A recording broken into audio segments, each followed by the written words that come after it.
9 মাসে ঐক্য কমিশনের বৈঠক হলো, সকল রাজনৈতিক দলকে চা বিস্কুট যে খাইলো সকাল থেকে বিকাল পর্যন্ত আলের রিয়াদ সাহেবদের সাথে, এটার আলটিমেট গোলটা কি ভাই?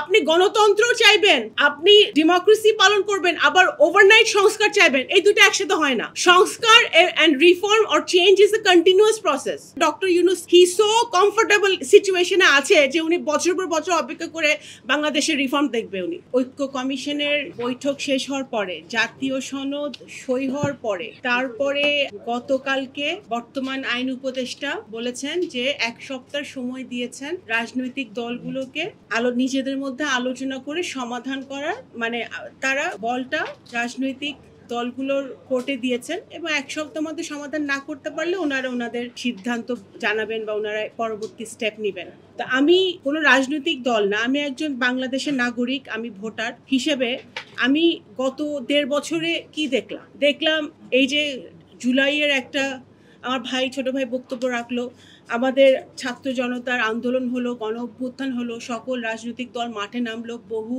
ছেলে মেয়ে প্রাণ দিল, রক্ত দিল, বাবা মারা মাঠে নামলো, আমাদের মিডিয়ার ভাই বোনরা আহত হলো, অনেকে নিহত হলো, হাসিনা পালালো, ফ্যাসিবাদ পতন হলো, ডক্টর ইউনূসের নেতৃত্বে একটি ইন্টারিম সরকার আসলো। মানে আমি একজন ভোটার হিসেবে এটা দেখতেছি।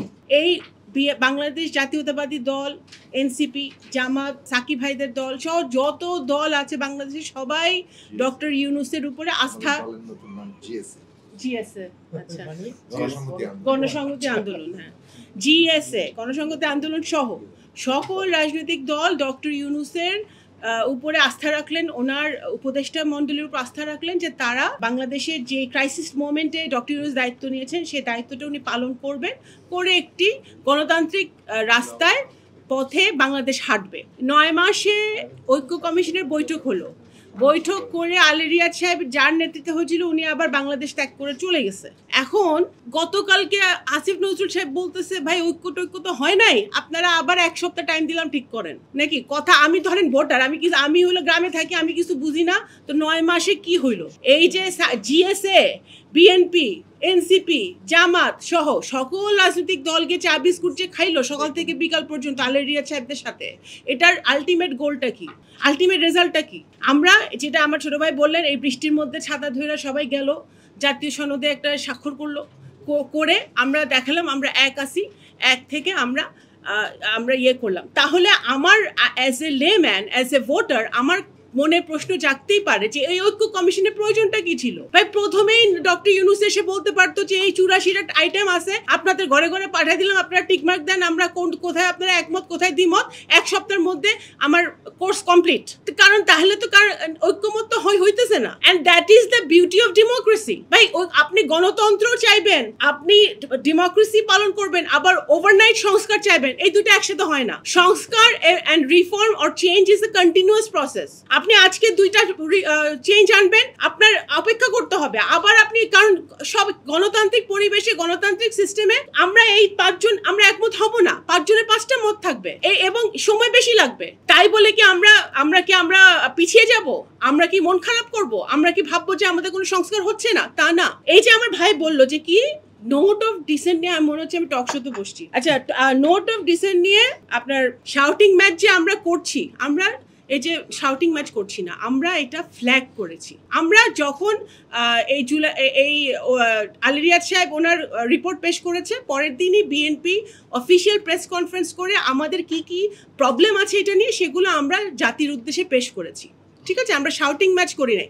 শাউটিং ম্যাচ ওইটাকে বলে যখন 5 দফা দিয়া এখন আমরা পিআর চাই, সারা দেশে আন্দোলন। আচ্ছা, পিআর এখন একটু কমছে, শুনতেছি না পিআরের কথা বেশি, এখন গণভোট চাই, সারা দেশে আন্দোলন। এখন গতকালকে 8টা দল দেখলাম একসাথে দাঁড়িয়ে ওনারা গণভোট চাচ্ছেন। আমার কথা হচ্ছে, গতকালকে আপনারা দেখছেন বাংলাদেশ জাতীয়তাবাদী দল আমরা 237টা সিটে আমরা মোটামুটি আমরা প্রার্থী চূড়ান্ত করেছি। আমরা সারা দেশ ভোটাররা নির্বাচনের দিকে আগাচ্ছে, জনগণ এগিয়ে আছে, রাজনৈতিক দলগুলো পিছিয়ে আছে। বিকজ মানুষ এখন ভোট দিতে চায়। আপনারা যখন জুলাই সনদ সই করছেন, আমি একজন মাঠের কর্মী হিসেবে আমি আমার গ্রামে বসে, আমার গ্রামে ছিলাম সেই দিন, কারণ আমার গ্রামের লোকটা ভোট দিতে পারেনি গত 17 বছর। ওই জুলাই সনদে কি লেখা আছে ওরা ভাই গণভোটে কি লেখা আছে ওরা জানে না। ওদেরকে জানাইতে হলে ওদেরকে মিনিমাম 6 মাস ওদেরকে শিখাইতে হবে।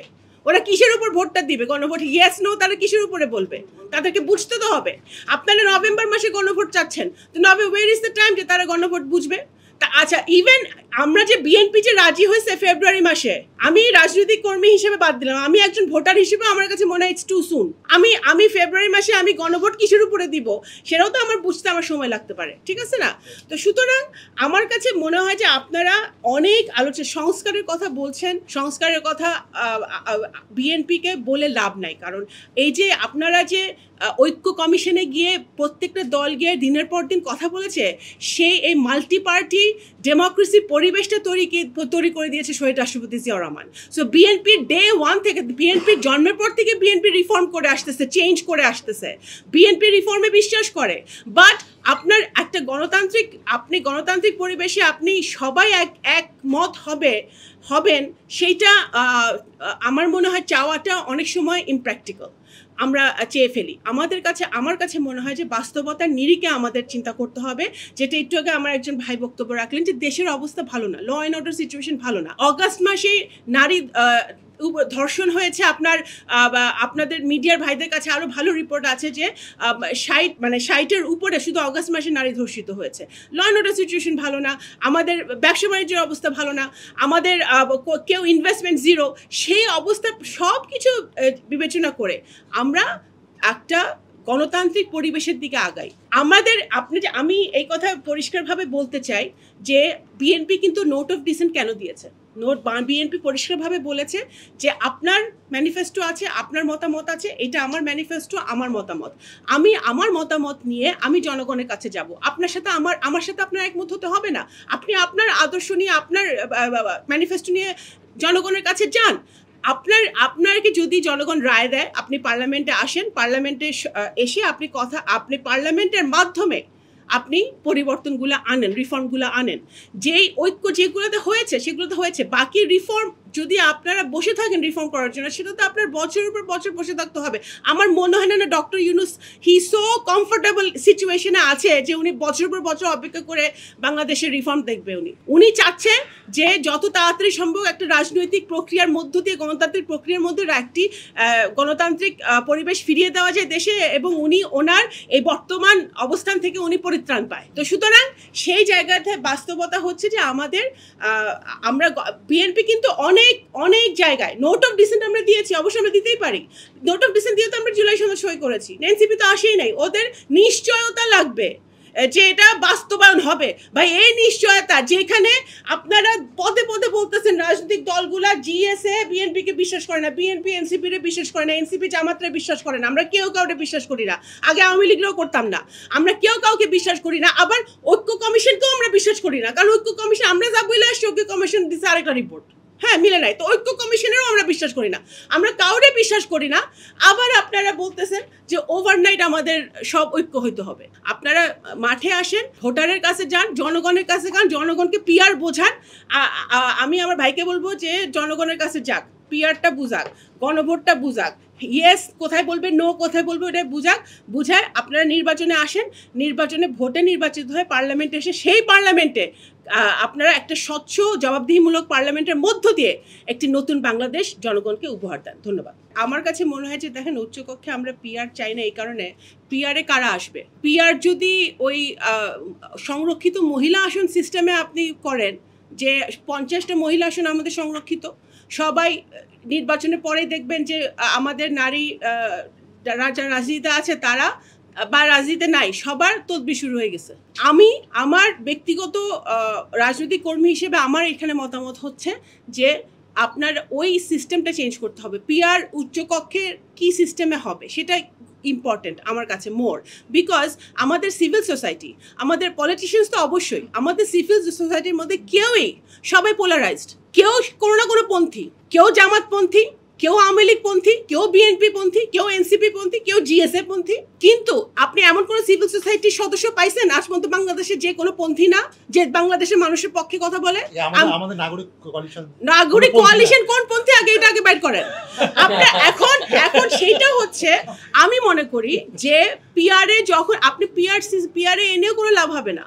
আপনি পিয়ারে আনলেন তো কি হবে, আপনার তো যে যারা সদস্য থাকবে তারা কিন্তু তাদের লাইনে কথা বলবে। তারা আপনি ওখান থেকে বের হয়ে তাদের পন্থী থেকে বের হয়ে তারা পার্লামেন্টের স্বার্থে, আইন ইমপ্লিমেন্টেশনের স্বার্থে, জনগণের স্বার্থে তারা কি একটা নিরপেক্ষ জায়গা থেকে ভূমিকা রাখতে পারবে যে কোনো ল পাশ করার সময়? হ্যাঁ, সেই প্রপোজালটাও আমি মনে করি একটা বাছাই প্রক্রিয়া একটা। আমি এই জন্য নারী সংরক্ষিত নারী আসনের উদাহরণটা টানলাম এই কারণে, কারণ এটা আমরা দেখে আসছি। I don't like that system. আপনার ওই একটা ট্রান্সপারেন্সি, একটা অ্যাকাউন্টেবিলিটি আনতে হবে। আপনি উচ্চকক্ষে কিভাবে দলগুলো তাদের সদস্যদেরকে আনছে, মনোনয়ন দিচ্ছে, তো সেই জায়গাটা থেকে সেই কারণে আমরা পিআর সিস্টেমের বর্তমানে আপাতত বিরুদ্ধে। ভবিষ্যতে যে কখনো পিআর সিস্টেম বাংলাদেশে হইতে পারবে না তা তো না, হইতে পারে আলোচনার মাধ্যমে। আপনি একটা পাইলট প্রজেক্ট করেন, কোথাও করেন, কোনো একটা কনস্টিটিউয়েন্সিতে পিআর সিস্টেমে, দেখেন হয় নাকি ইমপ্লিমেন্টেশন করতে পারেন। সেটা অবশ্যই আপনি গবেষণা করেন, বিভিন্ন দেশে পিআর সিস্টেম করে আপনি আনেন। তো সুতরাং বর্তমানে আমরা এই কারণে পিআর সিস্টেমের বিরুদ্ধে।